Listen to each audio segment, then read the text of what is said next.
Manikrao कोकाटेंची angiography सध्या सुरू झाली आहे। एंजिओग्राफी नंतर डॉक्टर डिस्चार्ज बाबत सुद्धा निर्णय देणार आहे। कोकाटेंना अटक कधी होणार हे सुद्धा पाहणं महत्त्वाचं ठरणार आहे। कोकाटेंची मुलगी लीलावती रुग्णालयामध्ये आता सध्या उपस्थित आहे।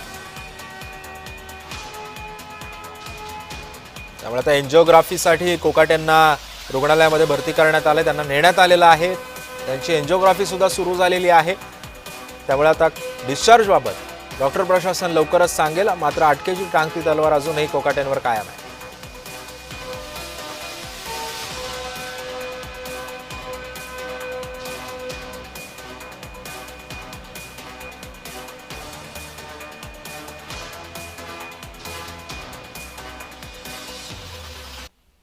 दरम्यान माणिकराव कोकाटेंनी उच्च न्यायालयामध्ये धाव घेतली आहे। शासकीय सदनिका गैरव्यवहार प्रकरणी कोकाटेंना शिक्षा झालेली आहे। शिक्षेवर स्थगितीसाठी कोकाटेंनी आज याचिका सुद्धा दाखल केली। आज सुनावणी सुद्धा पार पडते। या सुनावणीकडे कोकाटे समर्थकांचं लक्ष लागलंय। आज दुपारी 3 वाजता या सुनावणीला सुरुवात होणार असल्याची सुद्धा माहिती मिळते।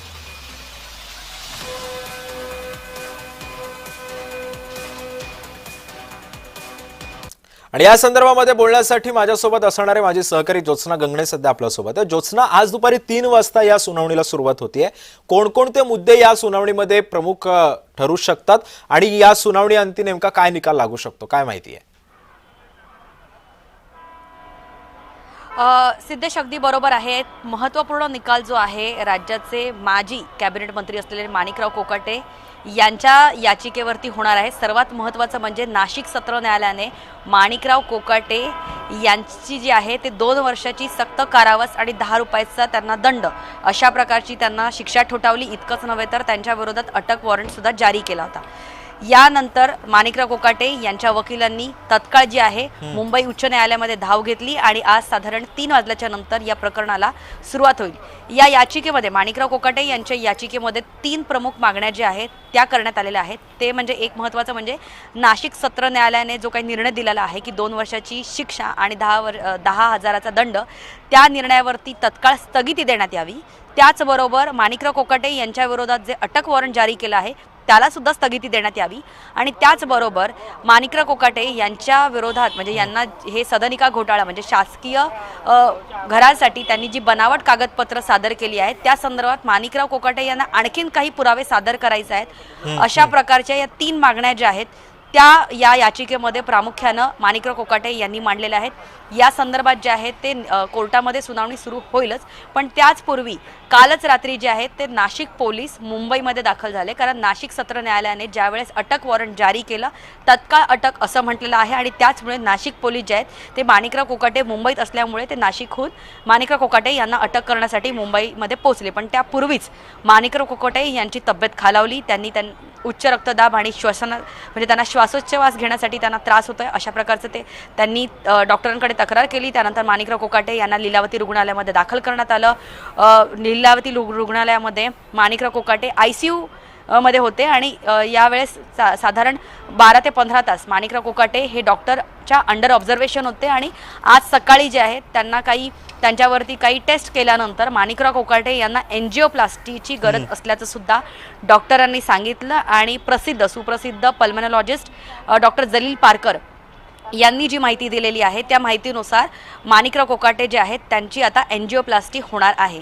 तत्पूर्वी माणिकराव कोकाटे यांच्या समर्थनार्थ म्हणजे जसं माणिकराव कोकाटे यांच्या कार्यकर्त्यांना त्याच्या समर्थकांना कळलं की माणिकराव कोकाटे यांना आज अटक होऊ शकते तर मोठ्या संख्येनं कार्यकर्ते जे आहेत ते लीलावती रुग्णालयाच्या बाहेर जमले। इतकंच नव्हे तर माणिकराव कोकाटे यांची मुलगी जी आहे ती सुद्धा काल रात्रीपासून जे आहे ते सातत्याने ये-जा हॉस्पिटलमध्ये करत होती। माणिकराव कोकाटे यांचे कुटुंबीय सध्या लीलावती रुग्णालयामध्ये आहेत। दुसरीकडे आपण बघतो म्हणजे 3 ते 4 घडामोडी माणिकराव कोकाटे यांच्या बाबतीत आहे। एका बाजूला त्यांचा मंत्रिपदाचा राजीनामा मंजूर झालेला आहे, दुसऱ्या बाजूला त्यांना नाशिक सत्र न्यायालयाने ज्यावेळेस शिक्षा ठोठावली त्याच वेळेस त्यांची आमदारकी जी आहे ती आपसुकच त्यांची आमदारकी रद्द झालेली आहे। तिसऱ्या बाजूला माणिकराव कोकाटे यांची एंजिओप्लास्टी त्यांना करावी लागणार आहे अशा प्रकारचं डॉक्टर जलील पारकर त्यांच्यावरती जे उपचार करतात त्यांनी सांगितलेलं आहे। त्यामुळे माणिकराव कोकाटे यांचा आज एंजिओप्लास्टीचं जे आहे ते उपचार होतील। तिसरीकडे नाशिक पोलीस जे आहेत ते डॉक्टरांची आज 2 वाजता दुपारी साधारण पत्रकार परिषद होईल. त्याच्यामध्ये डॉक्टर जे आहेत ते माणिकराव कोकाटे यांची तब्येत आणि त्यांच्यावरती पुढे कुठले उपचार केले जाऊ शकतात आणि माणिकराव कोकाटे यांना अटक केल्यानंतर ते जेलमध्ये जातील की त्यांना पुढच्या उपचारासाठी त्यांना हॉस्पिटलमध्येच ठेवावं लागेल या प्रकारचं त्यांच्या आरोग्याच्या दृष्टीने पाहता डॉक्टर ती माहिती देतील. मात्र नाशिक पोलीस जे आहे ते माणिकराव कोकाटे यांना अटक करण्यासाठी लीलावती रुग्णालयाच्या जवळच आहेत. तिसरीकडे आपण बघतोय की मुंबई उच्च न्यायालयामध्ये दुपारी 3 वाजल्याच्या नंतर जे आहे माणिकराव कोकाटे यांच्या याचिकेवरती सुनावणीला सुरुवात होईल. मात्र दुसऱ्या बाजूला तू सोबतच राहा. आणखी एक बातमी आपल्याकडे एक आलेली आहे, मला ती अपडेट घेऊ दे आणि मी लगेच तुझ्याकडे येतो. माणिकराव कोकाटेंची एंजिओग्राफी सध्या सुरू आहे. कोकाटेंच्या याचिकेवरती उच्च न्यायालयामध्ये सुनावणी सुद्धा पार पडणार आहे. याचिकाकर्ते अंजली दिघोळे, आशुतोष राठोड हे सुद्धा उपस्थित राहणार आहेत. उच्च न्यायालयात कोकाटेंच्या याचिकेला आव्हान देणार असल्याचं सुद्धा आता बोललं जात आहे. लीलावती रुग्णालयाची दुपारी 2 वाजता एक पत्रकार परिषद सुद्धा पार पडणार आहे आणि या संदर्भामध्ये मी पुन्हा एकदा जाणार आहे माझी सहकारी ज्योत्सनाकडे. ज्योत्सना, दुपारी 2 वाजता लीलावती रुग्णालयाची सुद्धा एक पत्रकार परिषद पार पडणार आहे.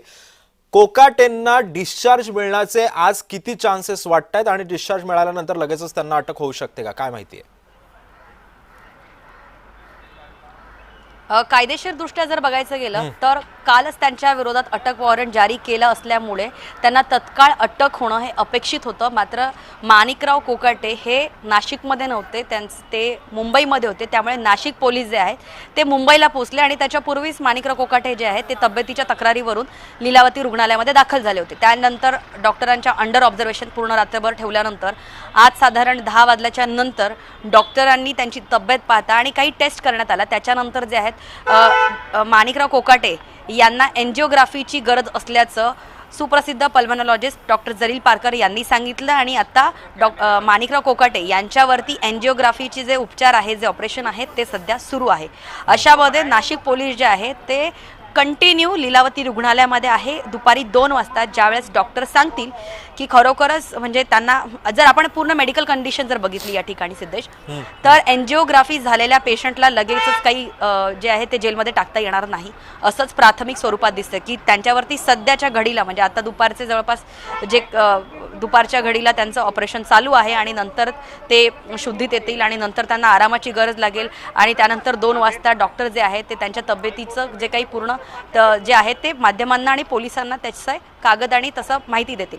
मात्र तत्काळ जरी त्यांच्या विरोधात अटक वॉरंट असलं तरी त्यांची तब्येत पाहता आणि त्यांच्यावरती सुरू असलेले उपचार पाहता त्यांना लगेचच अटक करून जेलमध्ये टाकता येणार नाही. आणि त्याच करता जे आहेत नाशिक पोलीस डॉक्टरांच्या आलेल्या ऑपरेशन नंतर एंजिओग्राफीच्या ऑपरेशन नंतर जी रिपोर्ट येईल त्याच्यावरून नाशिक पोलीस जे आहेत त्यांना पुढचा निर्णय घ्यावा लागतोय. मात्र एक मेख ह्याच्यामध्ये अशी आहे की मुंबई उच्च न्यायालयामध्ये सुद्धा दुपारी 3 वाजल्याच्या नंतर जे आहेत ते या संपूर्ण प्रकरणाची सुनावणी पार पडणार आहे. तरी ही सुनावणीमध्ये आज निकाल लागतोय. खरोखरच मुंबई उच्च न्यायालय जे आहे ते नाशिक सत्र न्यायालयाच्या या निर्णयाला स्थगिती देत आहे का की सुनावणी अशीच पुढे चालू राहील यावरती सुद्धा हे अवलंबून आहे की नाशिक पोलीस जे आहे ते पुढे काय कारवाई करते. पण जर डॉक्टरांनी एंजिओग्राफी झालेल्या पेशंटला लगेचच जेलमध्ये ठेवता येणार नाही अशा प्रकारचं जर सांगितलं आणि ते सांगण्याची बरीच काही शक्यता आहे. पण ज्योत्सना, या सगळ्या कारवाईपासून कुठेतरी पळ काढण्याचा प्रयत्न केला जातोय असं पण शंका उपस्थित होत आहेत, याबद्दल काय माहिती आहे?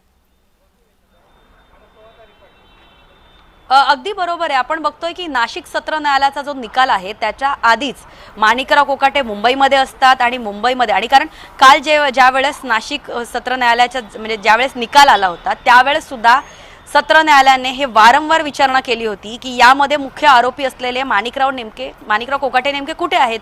ज्या आरोपींच्या विरोधात जे आहे ते खटला चालू आहे, कोर्टामध्ये सुनावणी आहे, तो आरोपी या खटल्याच्या दरम्यान सुनावणीच्या दरम्यान जे आहे ते कोर्टामध्ये का उपस्थित नसतो. पोलिसांनी त्यांना जाण्याची परवानगी कशी काय दिली. माणिकराव कोकाटे हे कुणाच्या सांगण्यावरून किंवा ते कोर्टात आपला जो काही खटला सुरू आहे असं असताना त्यांनी मुंबई कशी गाठली असाच सवाल या ठिकाणी उपस्थित होतो. आणि जसा निकाल येतोय त्याच्या तासभर आधीच माणिकराव कोकाटे हे जे आहे ते हॉस्पिटलमध्ये ऍडमिट होतात. त्यामुळे या सगळ्या पार्श्वभूमीवरती आता नेमकं डॉक्टर काय पत्रकार परिषदेतून सांगतात आणि नेमकी कोकाटेंना अटक कधी होते हे सुद्धा पाहणं तितकंच महत्त्वाचं ठरणार आहे. धन्यवाद तू दिलेल्या या प्रत्येक अपडेट्स बद्दल आणि सविस्तर माहितीबद्दल.